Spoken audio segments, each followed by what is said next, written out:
What's happening? Not my usual intro, is it? Well, today's the day. This was the contents of the Blue Point toolbox that I mentioned in the earlier video. That's going to be moving out to the shop to become my welding cart. Got her loaded up in Clifford. I'll drive her around, get her unloaded, and of course got my beverages to take out to the shop. So we're going to drive on out there and get things swapped around into the new tool cart that all of my subscribers helped me procure. So we'll get her going.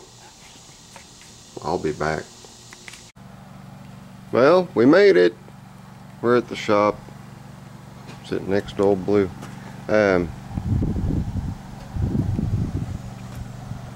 Check this out.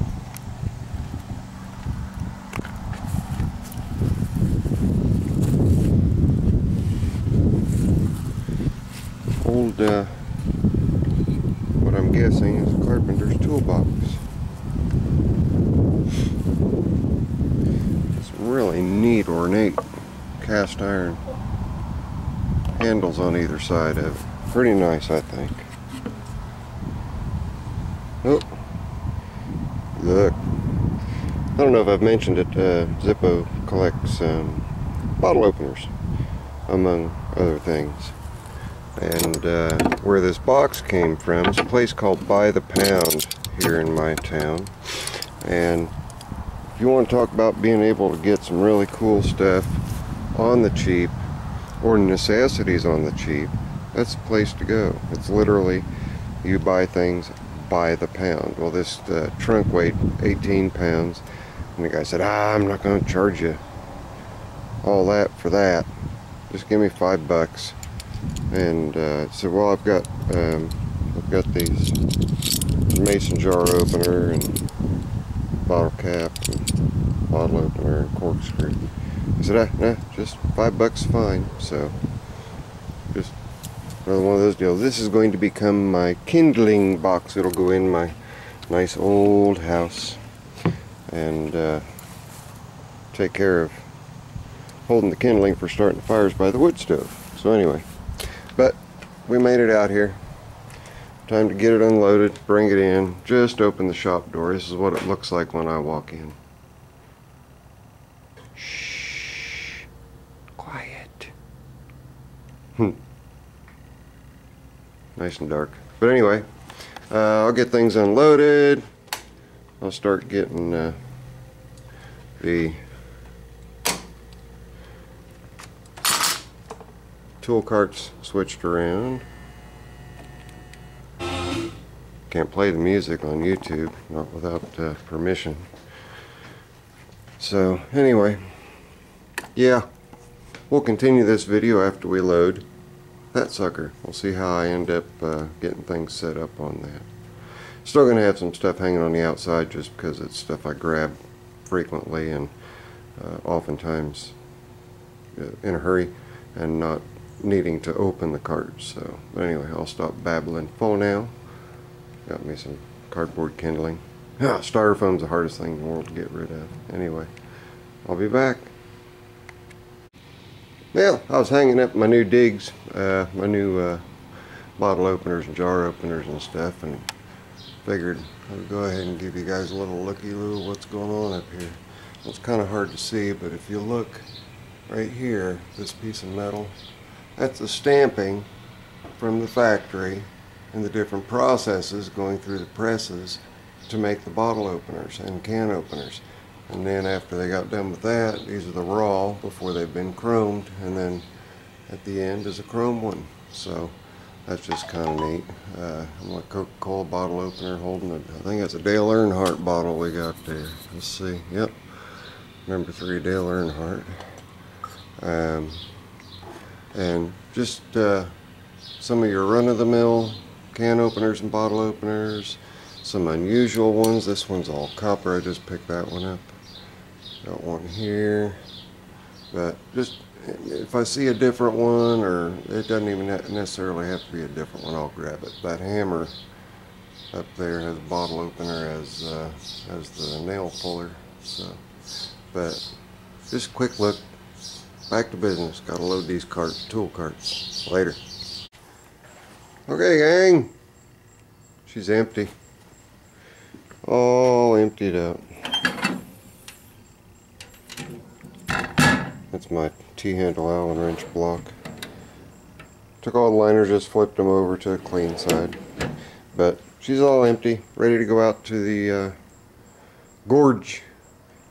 I'll get her out there and get her loaded up. All the tools are sitting on a table right now, as you guys saw in the earlier part of the video. But we got the new one all set up. And me being OCD like I am, actually turned out pretty good. I went ahead and repeated putting my adjustable wrenches here and putting my scrapers there. Now, which I did not have before, I've got the ability to take my fluids around with me. Still got my knee pad, tape measure.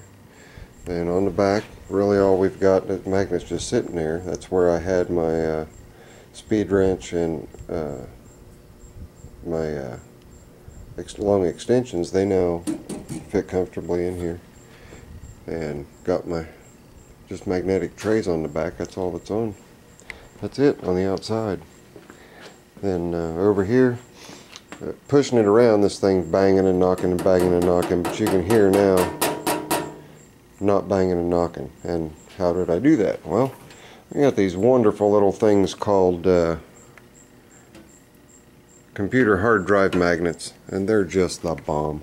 So I took two of them, put some heat shrink tube on them, and when this closes, it stays real secure right to that. And then to keep the other rattle out, I guess I can lift this lid up so you guys can see it a little better. Just put two felt pads that ride against the foot. Down it goes, and no more knocking and rattling. So I took care of that. In the top, pretty much just a repeat of what was over here. There's a couple more things in here, and I've still got plenty of space. I added a hammer because I was always having to chase a hammer, which is kind of silly. Screwdrivers, just your normal. And what I wound up doing on this drawer, I think I talked about it, was I put my most commonly used sockets and wrenches up here. So I've got my 1/4 inch and 3/8 drive standards up here. And then in the bottom drawer is where I put the remaining sockets. And look at all this extra spare unused space I've got here. Isn't that just beautimous? So we got that. Then got my channel locks. And this stuff was stacked in that middle drawer on top of itself. Now everything is laying flat in its own spot. Super, super happy. Then we come over here. This would have been the top left drawer that had all my pliers and vice grips and whatnot in it, all stacked up on top of one another. And now everything is laying flat in its own respective spot. So should reduce the rattling as I'm moving this thing around. So that's that. And then in the top drawer, which is reversed from the way that it was in this top drawer, are all of my ratcheting box end wrenches, my small ignition wrenches, my line wrenches. All worked out really well. Real happy with it. And still plenty of room. Still have more room to go. Just another thing that I did, and I did it on the black one but you couldn't see it, is put felt pads, just tiny little felt pads here on the contact point so that when I shut the lid I don't have that rattle. But there she is. And I'm just going to leave the little bits, stainless steel bits, my flaming skulls and my cross and my eagles. I'm just going to leave those on here, and I'm hesitant, but that will probably get mounted in the same place back on the back of this tool cart. But enough babbling. That's it. Time for me to go over to my wonderful neighbor Ethel's and Mike's. Get me some dinner. A Zippo later. I'm out.